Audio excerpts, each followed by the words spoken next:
Heipä hei vaan kaikki katsojat. Nyt on kuulkaa uuden sarjan aika. Ja te näette siinä mun vieressä jonkun tyypin. Kuule, tyyppi esittelee itses. No hei vaan kaiken, mä oon Jimi Viitanen. Kyllä. Mäntylä Akka ja Viitasen Jimi, eli Jaana ja Jimi podcast on nyt alkamassa. Kyllä. Tämä on niin yllättävää, että me ollaan tässä. Tunnetaanko me toisiamme? Kerroppas taustaa vähän. No, mikä lasketaan nyt tuntemiseksi tässä niinku kuukauden tutustuttu? Kyllä. Kuukauden tutustuttu. Ollaanko koskaan elävänä nähty toisiamme? Ei. Ei ikinä. Ei ikinä. Ja tämä on niin hassu juttu, kun Jimi on ollut minun seuraaja. Mulla on tukka ihan miten sattuu. Ja sitten enemmänkin ruvettu siitä tutustumaan toisiimme, kun mulla oli niitä striimejä. Joo. Ja sinne ilmestyi tämmöinen Viitasen Jimi kommentoimaan. Ja minun piti muutaman kerran sanoa siinä, että lopeta tuommoisten puhuminen. Siellä tuli sellaista kakkasanastoa niin paljon. Ja sitten piti kirjoittaa sen lähetyksen jälkeen äkkiä niin kuin poistettaviksi sanoiksi, että se blokkaa tämmöiset keskustelut muutamat. Mutta siitä ollaan lähdetty liikkeelle. Joo, kyllä. Mulla on ollut tosi raskas tämä viimeinen kuukausi. Hirveän raskas niin kuin henkisesti. Olen sillain muuten voinut ihan hyvin, mutta mulla on ollut tosi paljon surua. Paljon itkua. Ja siinä Jimi on ollut auttamassa minua kyllä. Joo, joka päivä on kysynyt sulta, että miten voit ja minkälainen päivä tänään. Ja... Kyllä. Ja siitä sitten yhtäkkiä, milloinkohan me keksittiin tämä homma? Jossain tässä välissä keksittiin, että eiköhän me nyt ruveta yhdessä tekemään tällaista. Joo, pari viikkoa vai viikko sitten sanoit, että haluat, että mä tuun moderaattoriksi sun liveihin, ja nyt sä sanoit, että ruvetaan tekemään podcastia, ja sit mä oon ihan silleen, että ei vitsi, pakko. Joo, kyllä. Ja nyt minä kysyn sitten, että mitäs sun vanhemmat ja sukulaiset on, onko joku tietoinen tästä, yllättyykö aivan suunnattomasti, että mitä ihmettää? Isäni tietää, kukaan muu sukulainen ei tiedä. Mutta sitten tässä tuo ensimmäinen tarina, että vähän ei pystynyt olemaan hiljaa tässä heti, kun sä paljastit, niin mä kerroin mun ystäville. Okei, Ja no. Mitäs ne sanoo? Sanooko ne, että mitä varten tuommoisen vanhan Akan kanssa rupeat tekemään podcastia? No, se oli tosi innoissa ainakin mun ystävät, mutta sitten olikohan... Onko viestit mennyt hukkaan? On. Täällä on mennyt siis liikaa. Mikä oli viestin sisältö? Oliko jotakin, että... Siitä, että mä rupesin heti, että me ruvetaan kuvaamaan podcastia. Ja... Kyllä. Sitten kun se oli niin hauska, mitä mun ystävä vastasi silloin. Joo. Että... Se liittyy nimittäin sinuun. Höpätäpäs tässä välissä, kun mä etin sen. Joo, mä päläpätän tässä nyt. Kato se oli sillä lailla jotenkin, kun Jimi koko ajan oli niin kuin joka päivä minun kanssa yhteyksissä ja sillä lailla. Ja niin kuin on moni muukin katsoja, mutta ei noin ahkerasti kuin Jimi. Niin minä sitten ajattelin, että kun pitäisi jotenkin uudelleen tulla tuolta petin pohjalta ja sohvan nurkasta, niin jotakin uutta pitää olla. Ja sitten ehdotin tosiaan Jimille, että mitä jos ruvetaan vaan. Ja siis nyt on semmoinen homma, että meidän pitää niinku tutustua tässä. Lähinnä tästä alkupuolella lähdetään tutustumaan toisiimme, että ketä me ollaan ja miten me ajatellaan erilaisista maailman asioista. Et kun itse asiassa nythän voitaisiin tässä puhua se podcastin nimi. Mistä se tuli se meidän podcastin nimi? Kokemus ja nuoruus on podcastin nimi, ja me pähkäiltiin varmaan viikkoa, että mikä sen nimi on. Mä yritin sitä Pohjanmaata ja Etelä-Savoa siihen lisätä. Sitten mitä saadaan Mäntylästä ja Viitasesta ja mitä saadaan Jimistä ja Jaanasta. Siitä ei tullut mitään muuta kuin Jami ja joku jamppa ja mikä, näitä ihan surkeita. Kyllä. Sitten mä kysyin omalta isältä, että mikä meitä yhdistää. Sitten, että No, että se on kokemus ja nuoruus. Jaanalla on kokemusta ja sulla on sitten niin kuin nuoruutta. Kyllä, kyllä. Et sillä lailla voi ajatella, että niin kuin kaikki niin kuin maailman asiat voidaan pohtia nyt sen niin kuin, jollain lailla voi sanoa, että elämän kokemusta on jo minulla. Minä olen 56-vuotias, täytän syksyllä 57, ja Jimi on 18. Niin. Että jollain lailla mua naurattaa ihan, että me ruvetaan tämmöinen tekemään, koska eihän sillä lailla... No, esitelläänpäs. Mistä päin suurin piirtein maailmaa sinä oot? Mä voin sanoa suoraan, että mä oon Tampereella. Sä oot Tampereella.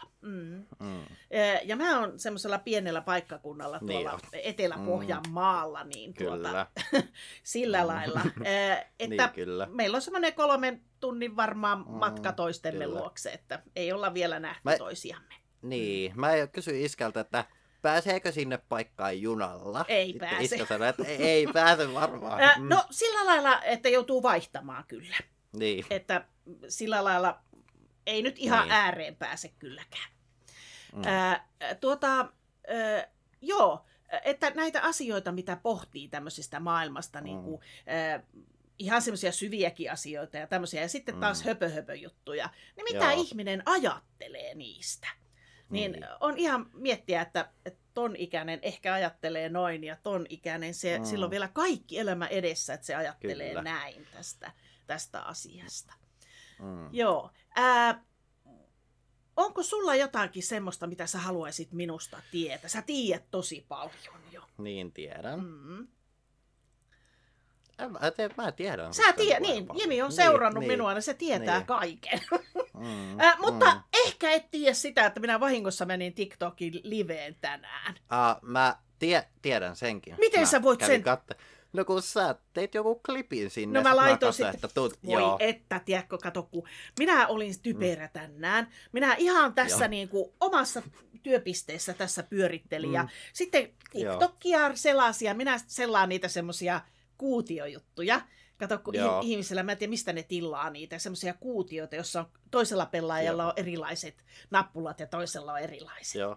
Ja sitten ne työntelee niitä. Niin minä seuraan niitä, koko ajan tuijotan niitä, kun ne pelaa ja niin laitettu niin hienosti kynnet ja kaikki. Niin tykkään siitä. Ja sitten yhtäkkiä tulikin semmoinen sivu siinä, että live, jotakin minä räpläsin. Haluatko harjoitella liven ominaisuuksia? No kyllä, mä voin harjoitella. Ja tässä touhussa ja ihan kato, sieltä tuli pitkästi liveä, että mä vaan omiin nimiin pyörin tässä näin. Siellä alkoi ihmisiä tulemaan sinne sivuille. Ja sitten mä tulin tähän ja katsoin, mitä? Onko mä koko ajan ollut mitään havaintoa, että mitä mä oon täällä kuvannut tässä? Ja sitten mä muutaman minuutin siinä lässytin vaan ihmisten kanssa. Laitoin äkkiä kiinni sitten, että kun ei ollut tarkoituskaan ees, mutta sillä että voisi joskus tehdä. Joo. Mä voisin sulta kysyä jotakin, kun minä en sinusta tiedä sillä lailla paljon. Haluatko kertoa sun perheestä mitään? No, iskä ja kissa ja sisarukset. Eihän mulla enää äitiä ole ollut 1,5 vuoteen. Onko hän kuollut sitten vai? On. Joo. Mä kirjoitan nyt se kirjaa omaa elämää. Ai ihanaa, joo, hienoa. Kyllä. Ja mä voisin tässä kertoa, että missä se ajatus nyt lähti tässä. Joo. No silloin kun mä kirjoitin 2022, yritin semmoista unipäiväkirjaa, kun mä muistan kaikki unet, mitä mä niin kuin muistan. Mutta sitten jotenkin, että se on vähän tyylysää. Sitten mulla kävi pieni ajatus sitten, että pitäisikö oma elämä kertoa, mutta sitten mä ajattelin, että mitä muut ajattelee, mitä mun äiti ajattelee, jos mä kerron hänestä tämmöistä. Mutta sitten kun mä olin siellä mun opiskelupaikassa asuntolassa, sitten mä menin niin kuin nukkuun illalla, näin sitten semmoista unta, että koko elämä oli niin kuin filminauha, että mä muistan, että kuinka mua kiusattiin ja sitten kuinka niin kuin mä niin kuin tavallaan hermostuin niille ja sitten tavallaan mut jätettiin. Sitten se viimeinen, että mä näen äidin kuolleena. Että häntä niin kuin ne ruumisauto on viereen ja sitten mä niin kuin mä olin ihan sekaisin nuorissa. Sitten mä herään, mä rupean itkeä. Joo. Sitten mä olin silleen, että nyt se on tehty. Nyt mun on pakko nyt kirjoittaa. Joo, kyllä. Joo. Voi että, totta kai, kyllä. Niin. Joo. Oliko sisaruksia, minkä ikäisiä sulla oli suurin piirtein? Suurin piirtein. Niin, suurin piirtein 30-40 välillä. Kato, sillä lailla. Joo. No niin, joo. Ja kissa sulla oli? Kyllä. Joo. 13 vuotta. No niin. Oli mulla lapsuudessa sitten semmoinen saksanpaimenkoira. No niin, joo. Eli köhän se yli 15 vuotta. Joo, kyllä. Joo, ja mulla on vaan sitten yksi kappale villakoira. Toinen on kuollut marraskuussa joo, ja sitten niin yksi kappale hamsteri, kun tyttäreni toi sen meille. Joo. Sellaista. Mitä sä teet? Missä opiskelet, onko töissä? Mitä sä haluat kertoa siitä? Niin, no mähän opiskelen kasvatus ja mikä se on? Kasvatus- ja ohjausala nuorisoyhteisöohjaajaksi ja tällä hetkellä mä oon töissä sitten koululla. Joo. Ootko tykännyt olla koulussa? Niin kuin koululla töissä? Joo, mutta mä tarvitsen vähän harjoitusta näiden murkkuikäisten niin ohjaamisessa ja tämmöisissä. Siinä on haastetta. Kyllä. On se joo. Ja sitten tietenkin sullakin on, että sä oot niin nuori vielä, että nehän pitää niinku samanansa. Niin. No sitten taas toiselta, kun minä menen vanhana ihmisenä, niin se voi olla taas, että on liika vanha, että ei tuo ymmärrä maailmanmenosta mitään. Joo, sellaista. Mitä harrastuksia? Onko sulla harrastuksia? Onhan mulla tässä ainakin laulaminen. Joo.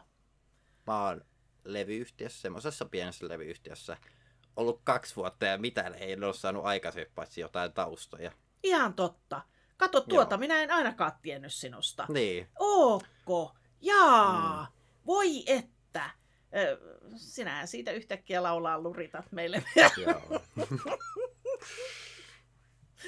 Joo. Jaa, katoppas. Onko sulla koulussa ollut musiikin numero hyvä?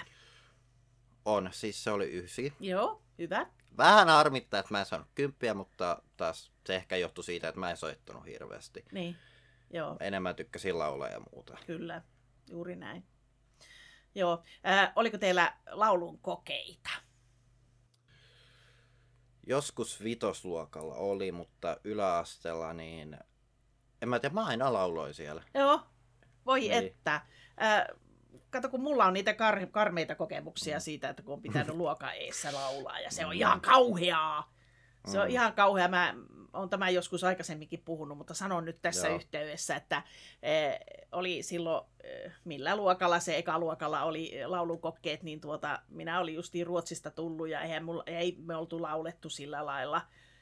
Enkä ainakaan osannut mitään lauluja, niin sitten oli laulukokkeet ja sitten siinä minun takana oleva tyttö lauloi jonkun, mä mistä löytäisin sen laulu, tämmöisen laulu. Ja sitten tullaan Jaana, piti nousta ylös vielä seisomaan ja laulamaan sen keskellä luokkaa näin. Ja sitten minä, että ukkonoa. Minä sain 6. Joo. Vähän tympäs. Mutta sitten on kyllä pitänyt, yläkoulussakin meidän on pitänyt laulaa. Ihan näkyiseltään. Että kyllä ärsyttävää. Joo. Joo. Joo, mulla jäi vähän se aihe siitä, kun mä kerroin mun ystäville. Aivan. No niin, mä nyt löysin lauantaina 33. kun sä sitten sanoit, että mä oon vähän miettinyt, että voitaisiin yhdessä kuvaa podcastia. Ja sitten mä sanoin niille. Joo. No sitten, että mä sanoin, että tiedätkö mitä, ja sitten mä kerroin, että niinku, kuka sä oot ja muuta, ja sitten yksi ystävä se, oho, vau, hieno, ja sitten yksi ystävä, että tai ekanahan sä niinku kerroit, että niinku mä tuun sun moderaattoriksi, sitten, että sitten mä laitoin tänne, että paitsi on tässä nimittäin yksi muukin iso juttu mun ja Jaanan kanssa, sitten yksi ystävä vastaa mikä. Yeah. Sitten podcast. Okei, millain mistä puhutte, ja sitten mä sanoin, että me vaan höpötetään ja muuta. Joo. Ja sitten onko meillä vieraita, ja sitten mä sanoin, en mä tiedä, ja okei. Ja sitten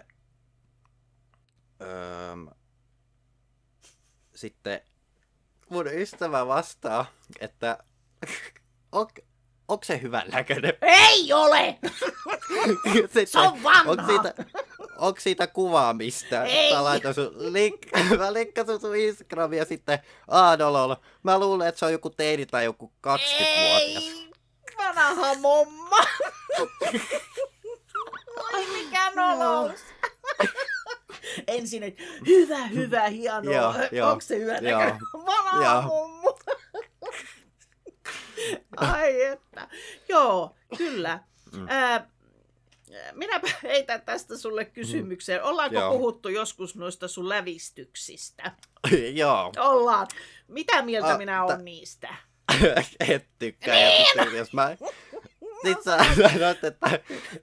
sä sanoit, että jos mä tuun sinne sulla, niin sä nypit kaikki pois. Kaikki yksitellen revin menemään. Voidaan vaikka kuvata, kun irrotettaa. Joo, ja sitten kun sun tyttärellä on niitä. Että, sekin on ruvennut. Eli sano aina, että ne on kaikki huonoja. Yhtään lävistystä ei ihmisen kannata tehdä. Joo, niin. Joo, olemme samaa mieltä. Ja sulta nypitään pois. Joo. Paitsi mä voisin kertoa, ehkä ensimmäinen lävistys, mitä mulla ei, niin korvan reijät. Joo. Paitsi ne ei tehty lävistysliikkeessä. Ne tehtiin matikan tunnilla tukiopetuksessa.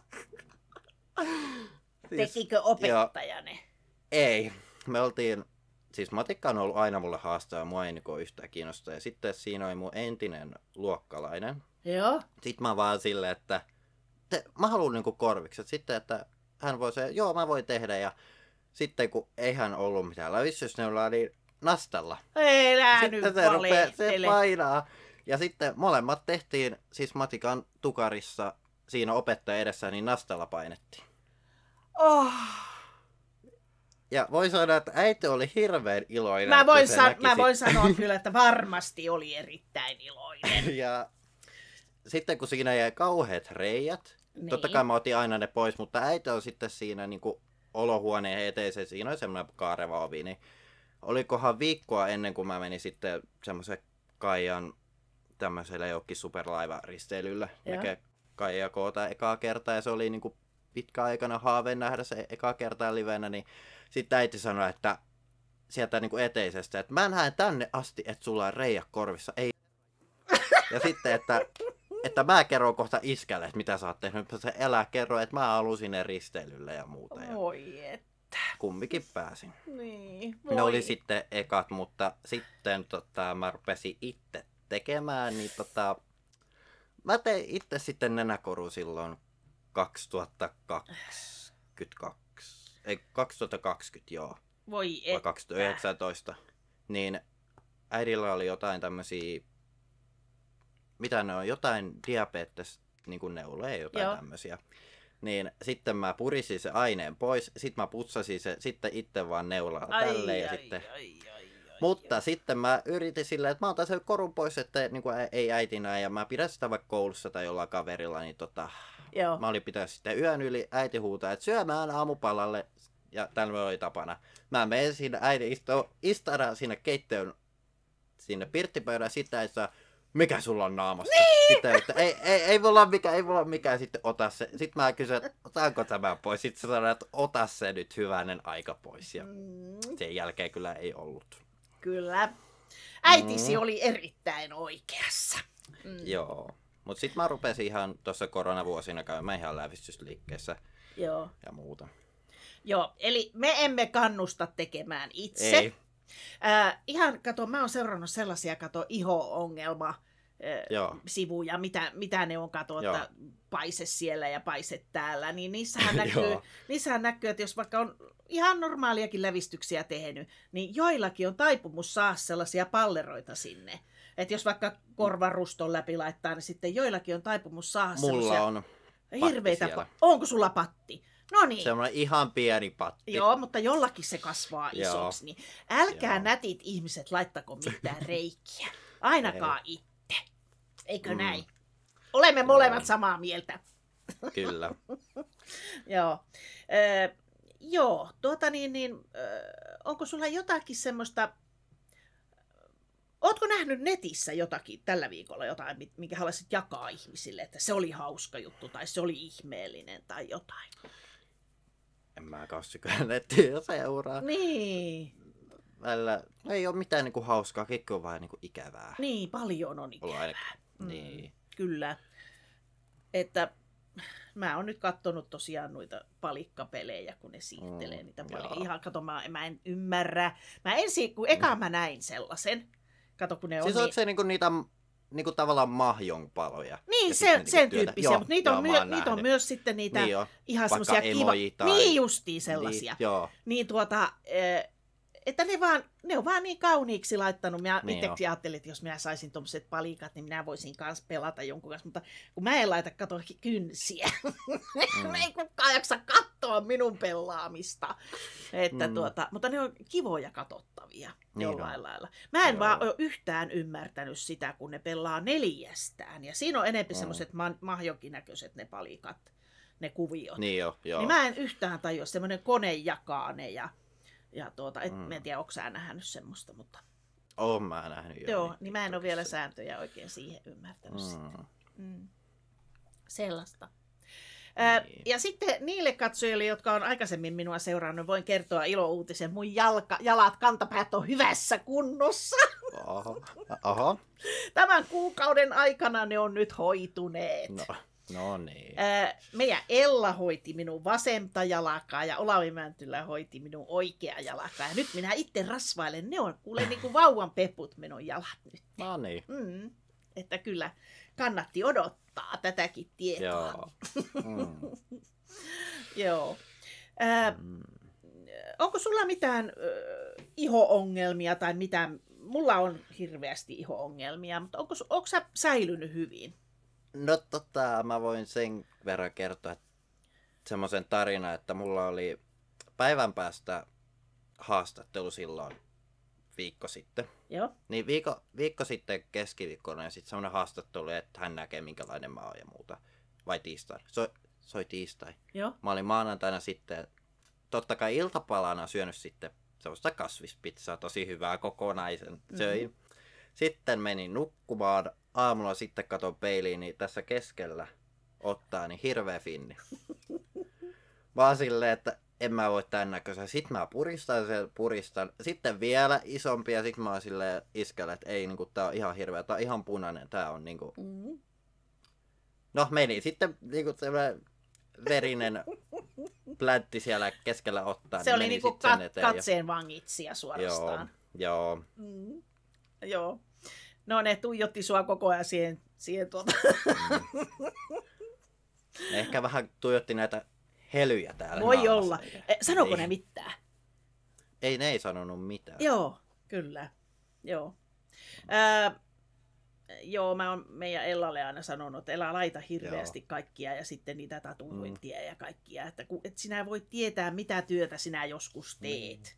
Että... Mä en hirveästi niinku tatuointeja ehkä, koska niitä on aika vaikea saada pois. Nää voi nyt ottaa laittaa vaikka metallinkeräykseen. Sitä minä sanonkin, että metallinkeräykseen hyvä Jotkuthan ostaakin metallinkeräykseen jotakin, niin sulla on niin paljon, että sä varmaan saat rahaakin jo niistä. Niin. Paitsi mä en kyllä mun napakoruista luopuisi. Voi että. Niin. Aattelen nyt. Voi. Mutta nuo tatuoinnit sillä lailla, että kyllähän ne nyt monet ihmiset tykkää tatuoinnista ja sillä lailla. Minä on sitten taas itse on niin vanha-aikainen, että minä ajattelen, että jos ihminen elää vanhaksi, niin sehän on moneen kertaan, jos on lihoonutkin, niin se on venynyt se kuvio. Sitten kun ihminen ruttuuntuu, niin se on hirveän ruttunen se kuva. Niin. Mutta en minä tiedä. Se on se justi, että silloin kun minä olin nuori, tietenkin se tulee sieltä ajasta, siitä on monia kymmeniä vuosia aikaan, niin silloin niitä oli merimiehille ja vankilakundeille. Joo. Että elämä on muuttunut. Nyt on, joka toisella on niitä tatuointeja kyllä. Joo, sellaista. Onko yhtään ulkoillut? Onko pitänyt siellä koulussa ulkoilla? No mä en ainakaan ulkoilla, mutta lapset ja opettajat ulkoilee ja mä siellä oon sohvalla openhuoneessa. Okei, selvä. Eikö teille ei ole vielä jaettu mitään valvontavuoroja tai mitään? Tai on ne, mutta, ja kyllä pois mennä, mutta Joo. kyllä siellä sisällä on niin paljon kivampaa. Niin, juuri. Onko opettajahuoneessa keksiä ja pullaa ja tämmöistä? No ei ole ainakaan nyt ollut. No niin, ne on laihutuskuurilla sitten siellä varmaan. Niin.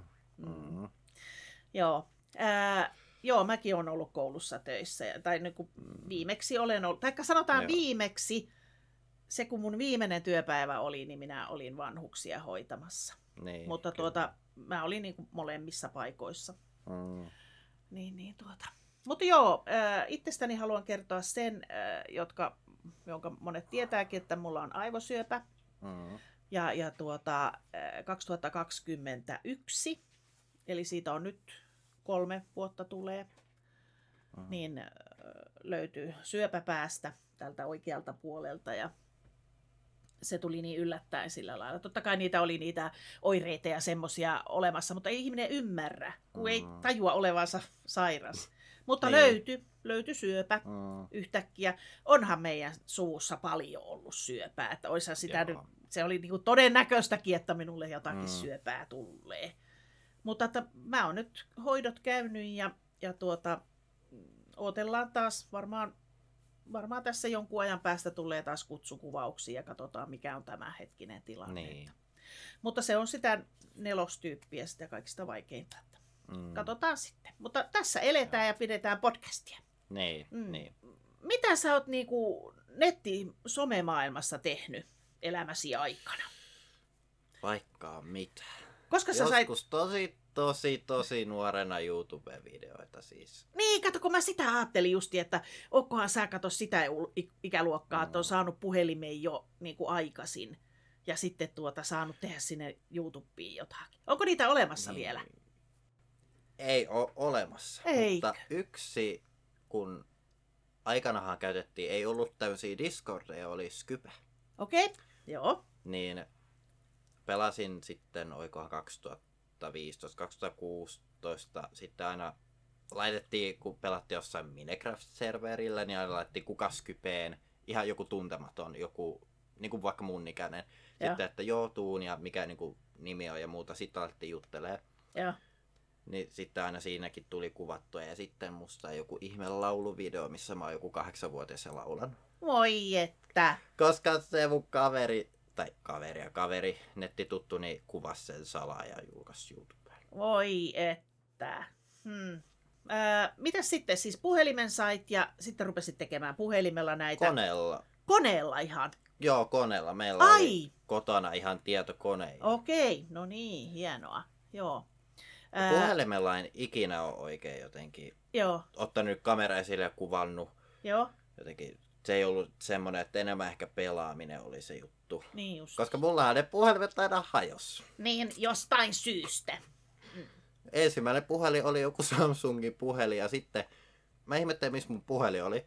Sitten se oli sohvan siellä tyynyn alla. Sitten vesipullo oli kaatunut siellä mun vesipullo ja se meni ihan käyttökelvottomaksi. Se oli siinä. Ja se oli mun veljeltä saatu ensimmäinen puhelin. Joo, voi että. No sitten tällä hetkellä, missä somemaailmoissa sä tällä hetkellä niin kun itse vaikutat? Instagramissa sä ainakin oot. Kyllä, Instagramissa. No TikTokissa on kuvasin ne 2 videoa, mutta mä poistin, koska mulle tuli hirveät niin ulkonaköpaine. Tuliko? En niin ollut tyytyväinen siihen. Ja... Voi. Joo. Ja Facebookissakin sä oot. Joo, Facebookissa mä näin just tänään, kun sit mä ihmettelin, että Jaana Mäntylä pyytää sinun kaveriksi. Mä sanoin, mitä? Ja sitten mä hyväksyin sen ja muuta. Mä sen oikeastaan vahingossa löysin siitä. Joo. Mä en tiedä, ehdottaako se sitten sellaisia. Se varmaan ehdottaa. Jollain lailla, että jos on jotakin kautta niin kuin... Varsinkin yhteystiedoissa. Niin se sellaisen löyti sieltä, että no pyydetään nyt kaveriksi, kun se ei ole minua pyytänyt. Niin. Mulla on mä oon siellä... vähän miettinyt tässä niin kuin eilenkin, että pyydänkö vai en vai. Niin.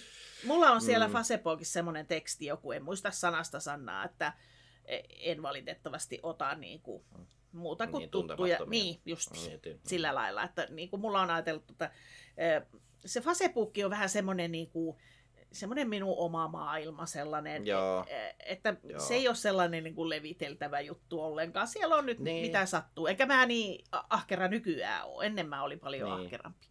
Mutta sitten YouTube ja TikTok ja nämä, niin ne on niitä sitten tämmöisiä julkisia maailmoja sitten.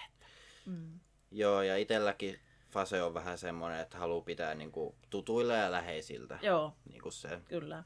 Kumminkin mä kirjoitan esimerkiksi joku äidistä hienon kirjoituksen, niin mä en välttämättä sitä, vaikka se olisi kuinka hieno ja muuta, mutta mä haluan kuitenkin pitää sen niinku Niin. Tämmöisenä. Sitten kun mä liityin vähän nuorena Facebookiin. Oikeesti? Mä olen nyt tasan 10 vuotta ollut siellä ja mä olin 8-vuotias, kun mä liityin. Joo. En halunnut sen takia, että mä niinku julkaisisin mitään, mutta kun äiti ainakin pelasi niinku Fasessa kausti pelejä siellä Facebookissa. Candy Crush Saga, Criminal Case, mitä näitä nyt oli siellä. Ja sitten mä sanoin äidin, mä kinusin, olikohan se niinku mun synttäripäivän jälkeen, että mä haluun Fasen, ja sitten äiti sanoi, että ei kun pitää luoda niinku sähköpostia, ainakin siihen aikaan piti luoda joku varmaan se on ja niin. muuta. Joo, niin sitten äiti sitten, että no, sitten rupesi kiroille ja sitten rupesi niinku sitten luomaan mulle ja sitten mä rupesin niinku pelaa. Joo, siellä. Kyllä. Kun aina niinku äidin tunnuksia, kun meni koneelle, niin mä aina äidin tunnuksia sitten pelasin jotain siellä. Joo, kyllä. Joo. Mä tässä raavin taas kättä samalla, kun puhutaan. Joo. Kutittaa. Minä olen tätä huonetta nyt pyöritellyt moneen kertaan tässä. Tai minä olen pyöritellyt, vaan mieheni Olavi Mäntylä pyörittää sitä aina, kun minä käsken. Taikka todetaan, että eihän tämä nyt näin. Tämähän on eri lailla kuin mitä tämä kuvausasento nyt, mitä on aikaisemmin ollut. Kun tässä on nyt yritetty kaikenlaista juttua, että me mahuttaisiin molemmat samaan huoneeseen nukkumaan. Ja kun meillä on kuitenkin niin paljon lapsia, että pitäisi olla jokaiselle soppia paikka, niin tässä on vähän ongelmaa ollut sitten. Joo. Niin se on nyt tänään tämän näköinen. Saa nähdä, minkälainen se on huomenna. Niin. Mun huone ei ole vieläkään mihinkään muuttunut. Niin. Sulla on siellä pikkusen remonttihommaa ja sä oot järjestellyt siellä videoita tai DVDtä, mitä sä oot järjestellyt Joo, siellä. siis DVDtä. Joo. Ja otan tässä sitten rasvaakin, laittelen tästä näin. Joo, kun mun veljen pitäisi tulla niinku kattoo tätä, kun mä oon ihan peukalo keskellä kämmentä, että haluuko mä siellä tapetin, tai sitten kun ainakin mun veli on asentoittu keittiöön semmoset niinku tavallaan paneelit sinne. Joo. Tosi hienot. Ja sitten kun se osaa kumminkin niinku asentaa kaikki seinät, lattiat ja muuta, niin mä haluan hyödyntää häntä. Kyllä. Hän on nyt vatsataudissa, kun oli 2 viikkoa vai viikon Thaimaassa. Ja siitä sait. Terveisiä vaan sinne päin. Mekin ollaan joihinkin huoneisiin laitettu, kun tapetointi on se oma hommansa, maalaaminen on oma hommansa, mutta miten paljon helpompi on laittaa lattialaminaattia kuule seinään. Niin me ollaan muutamaan huoneeseen laitettu lattialaminaattia seinään, kun se on vaan, kato, me ollaan naputeltu kultaisilla nauloilla tai hoppeisilla nauloilla, pikkunauloilla, sellaisilla ohkasilla. Niin se on niin paljon helpompi ja nopeampi tehdä. Mulla on likaiset silmälasit, mutta en jaksa nyt niitä vääntää. Joo, ja paitsi täällä huoneessa pitää tehdä yksi seinä kerrallaan, koska tavara ei oikein mahdu. Sitä on vähän liikaa. Niin, se on kyllä. Ootko ikinä vienyt tavaraa kirpputorille? On. Tosi paljon. Ja nytkin tuossa on mun vieressä on joku ihmekasa, mikä pitäisi viedä kirpputorille. Joo, kyllä.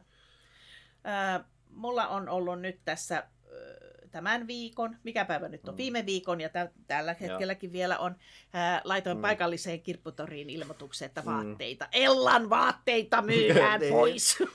Joo, aika kauheata, kun se laittoi mulle tuossa Snapchatissa, että 3 kassillista toin ja tälle ostin vaatteita, sit mä oon silleen, Se on niin mahoto. Ellalle terveisiä, osta vähemmän. Pärjäät paremmin, kun on vähemmän vaatteita. Kato, kun mä sitäkin ihmettelen, että nuori ihminen, taikka ei sillä ole väliä kuin minkä, onhan ne, en tiedä muistako semmoista kuin Imelda Marcos, se oli oikein semmoinen kenkäfriikki, kuuluisuus, niin ei sun tarvitse tietääkään, sä voit googlettaa sitten myöhemmin, mutta se oli semmoinen yksi niistä kenkäfriikeistä, jolla oli niin kuin monta huonetta niille kengille. Niin Ella on vähän samanlainen, ei kengissä, vaan vaatteissa. että samaa väriä, melkein samanlaista farkkua pitää olla useammat. Ja kun hän itse tietää, ei silloin väliä, vaikka muut ei tiedä, että on vaihtanut toiset samannäköiset. Mutta minun mielestä ei silloin väliä, sulla on nyt yhdet semmoiset, yhdet tämmöiset, ei, hirveät määrät. Mutta on se vähän, se antoi nyt poiskin niitä sitten myytäväksi. Mä en ole kyllä itse yhtään niin vaatehamstraa ja mä en... Joo. Ja se tavara on se, mitä... Joo, sulla on tavara. No elokuvajutut, niistä sä tykkäät, mitä muuta? Mitäs kaikki niinku piirretyt, siis paupesusienihan on ollut aina mun lapsuudessa. Kaikki pitää hankkia. Sitten kauheasti mukaan. Sitten totta kai kun mä fanitan Kaijaa, niin sen tavaroita.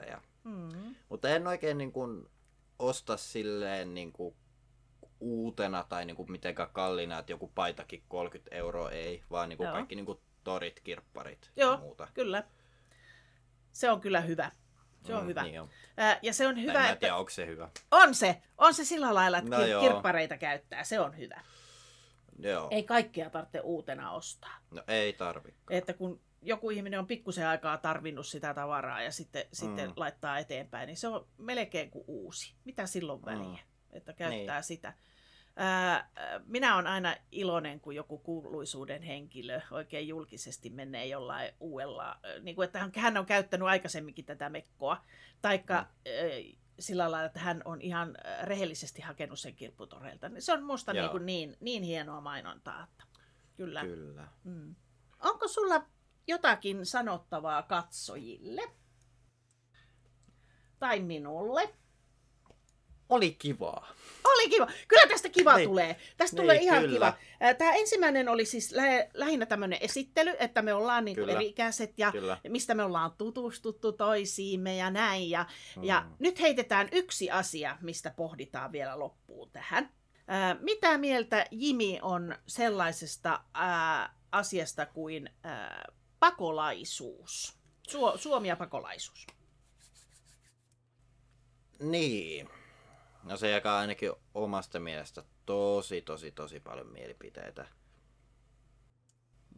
Esimerkiksi se, että tuleeko ne niin kuin töitä tekemään vai oleskelemaan. Ja sitten just iskä... Varmaan naurattaa. No ainakin iskän kanssa olla... Okei, jännityksellä odotan, että mitä tulee. Joo. Niin, ainakin iskän kanssa ollaan puhuttu, ja iskä on puhunut monesti ainakin sitä, että kun sieltä ei tule yksi ihminen, vaan sieltä tulee perhe. Kyllä. Ja sitten just se, että mihin ne asettuu, tunteeko ne, niin kuin, että ne on tavallaan tervetulleita. Joo. Nyt niin kuin tavallaan se, että tuo pakolaisuus nimenomaan johdatteli siihen, että se on niin kuin, he ovat joutuvat pakenemaan jotakin.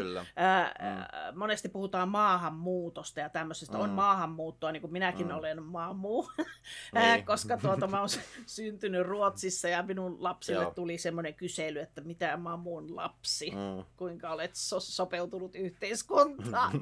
Täysin suomalaisia olla. Niin on ne maahanmuuttajat, jotka tulee niin kuin, työn perässä, tulevat tekemään työtä tänne. Tai sellaiset maahanmuuttajat, jotka tulee, millä on omaa kivaa siellä, ne maahanmuuttajat, jotka tulee niin kuin opiskelemaan tänne.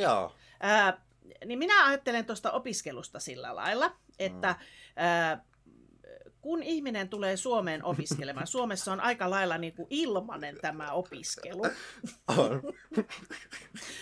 niin minua harmittaa, jos ne tulee ja opiskelee ja sitten lähteekin pois. Että sitten tavallaan haluaisi ne, jotka opiskelee, niin jäisivät tähän yhteiskuntaan antamaan sitä työpanosta. Niin se olisi sillä niin kuin minun mielestä kivempi. Jimillä menee lujaa. Ja sitten tämä työn perässä tuleminen. Suomi tarvitsee työntekijöitä. Suomalaiset itse ei ole... Suomalaiset ei mene keräämään marjoja metsään. Se on vaan nyt fakta. Että meillä olisi paljon semmoista joutilasta väestöä, jotka vois kerätä marjoja tai vastaavaa tehdä. Suomalaiset ei tee sitä. Se on vaan fakta. En mä kyllä itsekään tekisi. Niin, en naura sille marjan keräämiselle, mutta se vaan on, että Suomi tarvitsee myös tuonne tekemään näitä hoitotöitä. Tarvitaan. Suomalaisista ei ole tarpeeksi siellä hoitotyössä. Niin. Mutta sitten, kun puhutaan siitä, mihin sä viittasit äsken, siitä sellaisesta maahanmuutosta, että tullaan niin kuin, ensin esittäytyy nuori poika, joka saattaa ollakin 47-vuotias. Ja tämä on nyt ihan huuhaa juttua, mutta niin kuin, että sillä lailla semmoinen vääränlainen maahanmuutto on ikävää. Niin. Ja se, että jos se pakolaisuus ei olekaan totta, se on minusta ikävää. Niin, ja sitten tuommoinen justiin Venäjän rajalta tänne tuleminen, niin siitä mä en oikein kanssa tykkää. Mutta mitä sulla olisi niinku purettavana tuolta naurun seasta sitten jotain vielä tuohon lisäksi? En mä tiedä, mulla tuli ainakin mieleen, kun joskus äidin kanssa puhuttiin ennen hänen kuolemaansa, kun oli tämä Ukrainan sota ja muuta, niin jotenkin se, että kun ne sitten halusi, niinku, kun ne ei halua pysyä täällä, että ne haluaa niinku lähteä takaisin sinne sitten. Joo, kyllä. Ja sitten vielä sanon tuosta, siis mielellään haluan, että Suomi auttaa sellaisia ihmisiä, joilla on hätä, ilman muuta. Mutta sitten se, että voi Jimi! Muakin rupeaa naurattamaan. Kello tulee 9. Joo. Niin mitä mun piti tuossa sanoakaan? Mikähän se mun viimeinen juttu siinä olikaan? Niin, että justiin se pakolaisuus, että jolla on hätä, sitä on autettava. Kyllä. Mutta että sitten taas se, että se, joka saa täältä Suomesta paikan, niin toivoisin, että myös käyttäytyy sen Suomen lain ja Suomen normien mukaisesti. Että kaikkea ei voi niinku ilmaiseksi saada. Tiedätkö, että kaikille pitää olla niinku samat. Mä oon huono puhumaan nyt tästä asiasta, mutta pakolaisuuteen, jos on hätä, pitää auttaa. Kyllä. Joo, kyllä. Ja mielellään työperäistä maahanmuuttoa saa tullakin. Joo. Meitä vähän naurattaa tässä, ei itsessään tämä asia, vaan se, että me ollaan nyt tässä monta tuntia tehty töitä ja meitä rupeaa vähän naurattamaan. Niin. Meillä oli hirveitä vaikeuksia kuvauksen kanssa tuossa äsken. Kyllä. Että, joo. Niin mutta katsotaan, toivotaan, että tästä nyt jonkunlainen materiaali saatiin aikaiseksi. Kyllä. Mutta onko sulla vielä jotakin vai lopetetaanko tähän tämä jakso? Lopetetaan tähän tämä jakso. Joo. Nähdään seuraavalla kerralla. Heipä hei! Joo. Heipä hei!